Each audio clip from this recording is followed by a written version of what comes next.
We're just 42 days away from the release of Pokemon Omega Ruby and Alpha Sapphire in Japan and North America, and today, Corocoro is leaked, revealing a lot of brand new information, some stuff that I myself has predicted, and other stuff that nobody could have predicted. This is a really exciting day, and I really can't wait to show you guys all this information. So, my name is Pidgeot and Beedrill. Let's begin today's little analysis of today's leaked Corocoro scans. First off, your eyes aren't deceiving you. This is the Mega Evolution for Beedrill. Bug Poison type with the ability Adaptability, which I must say, Adaptability is a fantastic ability for it. It increases its same type attack bonus from 1.5 to 2. 2 times attack bonus for its Bug and Poison type moves, and that will give Beedrill a really big buff. This Mega Evolution is really interesting in my eyes. It's essentially confirmation that any Pokemon can receive a Mega Evolution no matter how quote unquote weak they are perceived to be.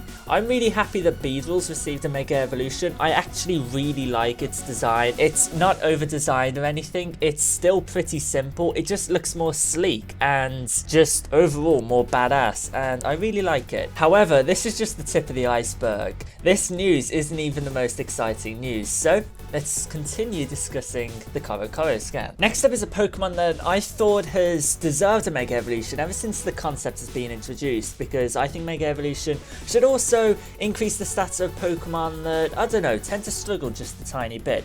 Pidgeot is one of my favourite Pokemon, and I'm so happy to see it receive a Mega Evolution.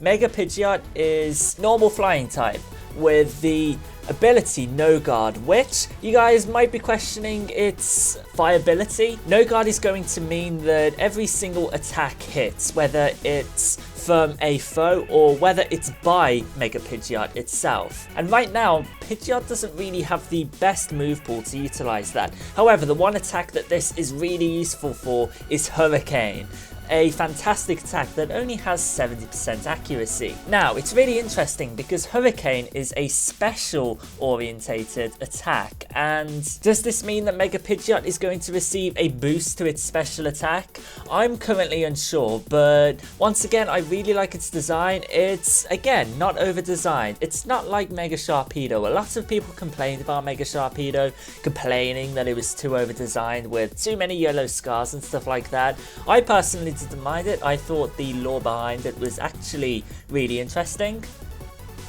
But Mega Pidgeot hasn't changed too much. It just, once again, looks really good. It looks really Generation 1-esque, and I keep saying it. I really like it. So, yeah. The next few pages is what's truly exciting about this month's issue of Corocoro. So, Mega Latias and Mega Latias have officially been confirmed by Game Freak. However, we've knew about these Pokemon for a long time now, so it doesn't really come as much of a surprise.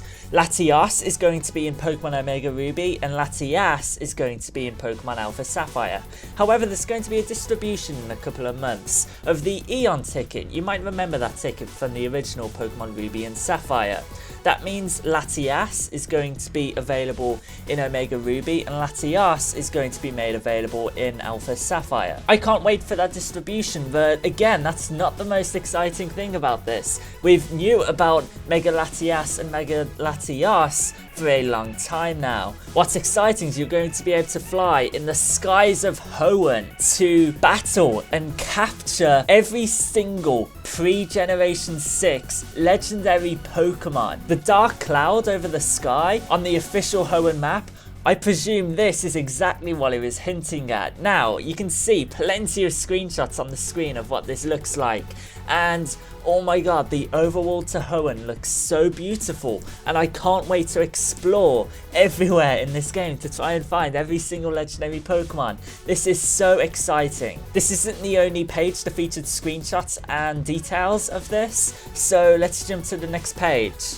This is really exciting to me because I predicted way back in, I think it was late May, that we'd be able to capture every single non-event pre-Generation 6 legendary Pokemon in these games, just because I thought it would make sense. I thought it would make sense that we wouldn't have to use Pokebank to actually obtain every single pre-Generation 6 legendary Pokemon.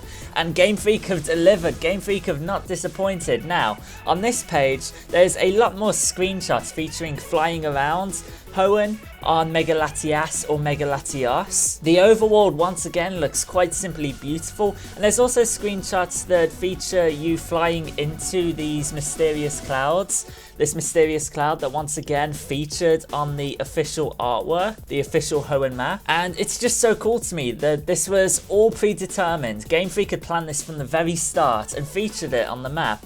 And I knew that the dark cloud or mysterious island had some kind of impact in game. And it turns out that it is a really mysterious cloud. And of course, the main attraction, Dialga, Palkia, Zekrom and Reshiram feature as the centerpiece of this page, confirming that they are going to be in this game, and I'm just so excited to see them in game. And I think it's really cool for competitive players who like to play legitimately. I think it's really cool that you guys can soft reset, because all legendary Pokemon have at least 3 perfect IVs, and you can continuously soft reset until you get the perfect Pokemon that you desire. And I really like it that they're thinking about competitive players for once. And while all legendary Pokemon aren't allowed on the battle spot and stuff like that, I think it's really cool that Game Freak are at least allowing us to do that, so we can battle with legendary Pokemon legitimately and fairly. But who cares about my ramblings about that?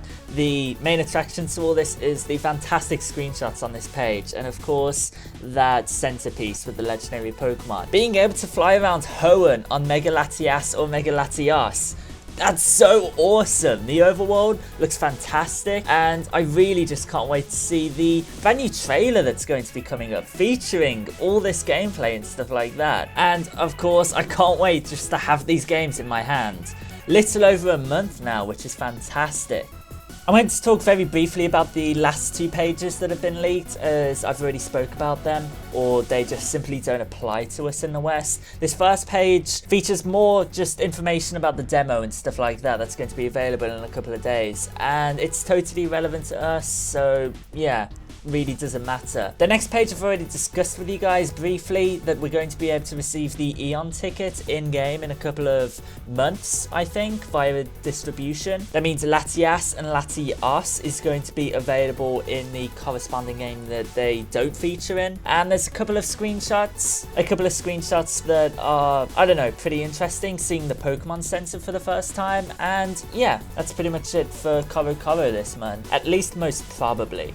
So that's pretty much it for this month's Corocoro. In the comments below, I'm really interested in what you guys are most looking forward to, just judging by these scans. I personally cannot wait to fly over Hoenn with Mega Latias and Mega Latias and capture all these legendary Pokemon. That is something I really can't wait for, because this is going to make the aftergame to Pokemon Omega Ruby and Alpha Sapphire a lot more interesting compared to Pokemon X and Pokemon Y. I discussed a quote-unquote mind-blowing aftergame event a couple of weeks ago that was apparently discussed by a Game Freak employee at PAX, and they have most certainly delivered on that. But anyway, I'll stop rambling. 450 likes would be really appreciated for another Pokemon Omega Ruby and Alpha Sapphire related video, hopefully tonight. And feel free to subscribe so you don't miss any more of my coverage of Pokemon Omega Ruby and Alpha Sapphire, and my walkthrough that's going to be starting in a month or so when the games actually come out. So, my name is Pidgeot and all. Thank you so much for watching. I hope you've enjoyed today's huge video, and I'll see you guys hopefully later tonight. Peace out.